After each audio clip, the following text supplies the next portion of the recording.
Hello and welcome to Wooden Watch You Don't Need, and this video is going to be a lot of fun. Why?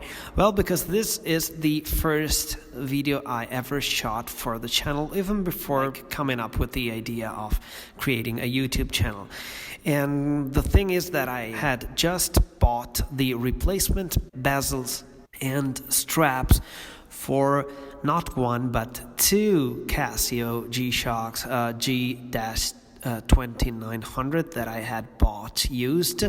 They were in not good conditions, but I was so happy because I had found an internet site, a European internet site, a German internet site to be precise, which sold like all the replacement parts for all the Casios you might think of.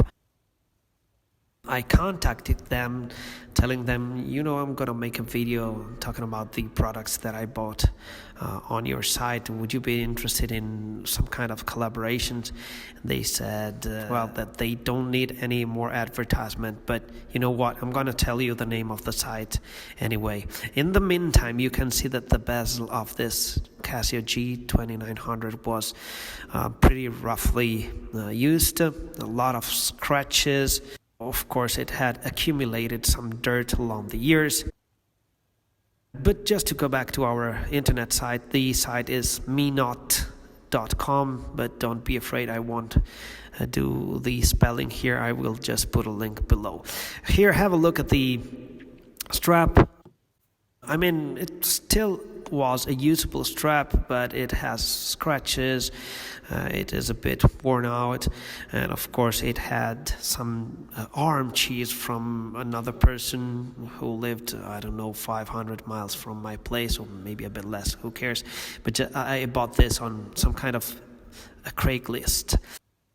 So the other half of the strap is full of scratches. I really didn't like the scratches. I like to make scratches on watches myself, so they become my personal scratches. And here we can see the back of the watch, and I don't know what I am pointing at. Have a look at the screws. Oh yeah, here comes the guitar pick. It's not a guitar pick, it's a tool that I bought with some computer replacement parts, I can't remember.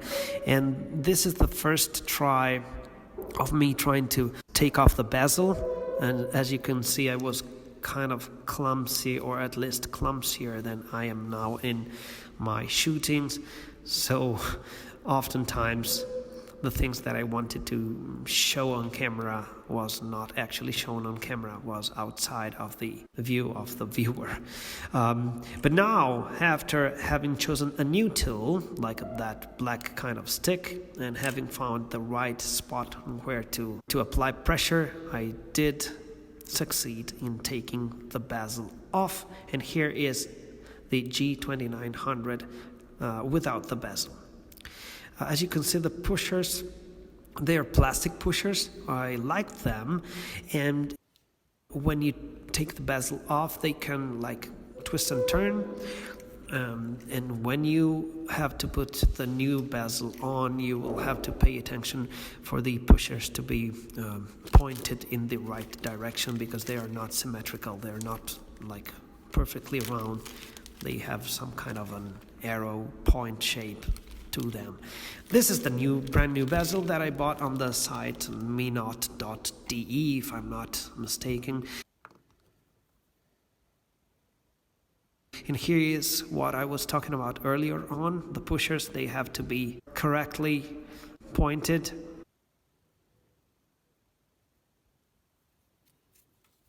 Here is the central pusher with the G, or the front button with the red G written on.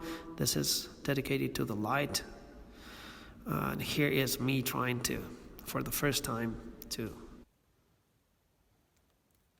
put the new bezel on. It took a bit of effort. I must confess that I was a bit afraid of ruining the buttons, but it's G-Shock. It's hard to ruin. And after a few tries,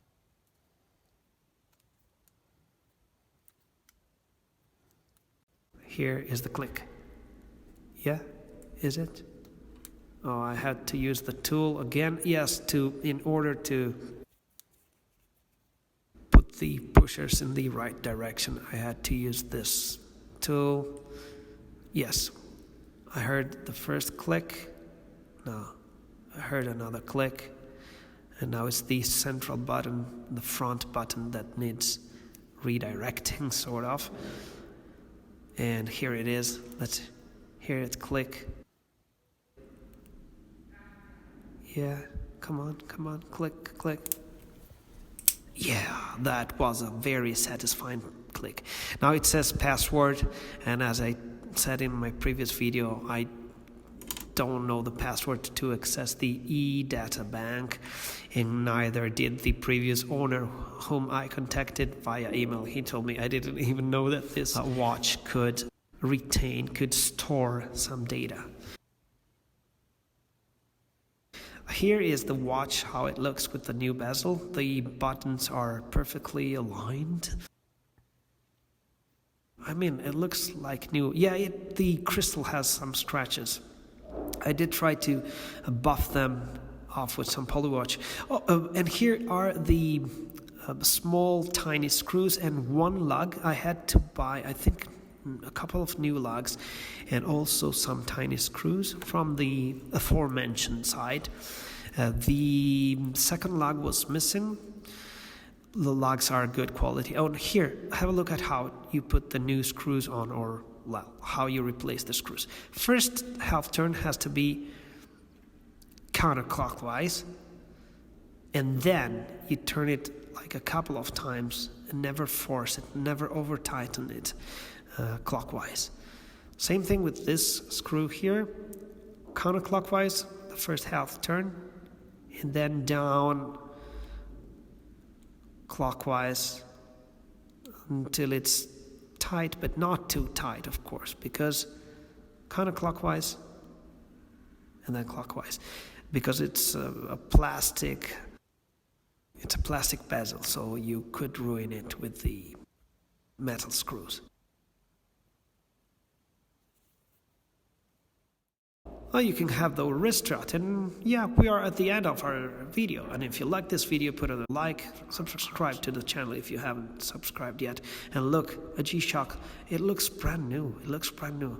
This is the gray one. I thought I had put the bezel on the black one. I don't know. No, this is the black one. And I'll see you on the next of wood and what you don't need. Ciao.